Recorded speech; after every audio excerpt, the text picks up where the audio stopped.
Yan, maggisa tayo ng bawang, sibuyas, tapos yung manok, tapos lagyan natin siya ng konting asin, konting paminta, tapos lagyan natin yung carrot, tapos tubig, tapos lalagyan po natin siya ng ito yung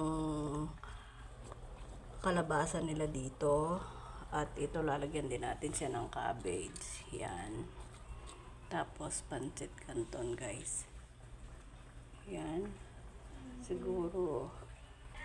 Ayan siya, guys. Lagyan natin yan. Ayan po. Ayan po. Ilalagay natin yung pancit canton. Diyan, guys. Kasi magluluto tayo ng pancit canton. Ito yung ating pancit canton dito kasi ito yung gusto nila eh. Hindi kagaya dun sa atin sa Pinas. Masarap na pancit talaga siya.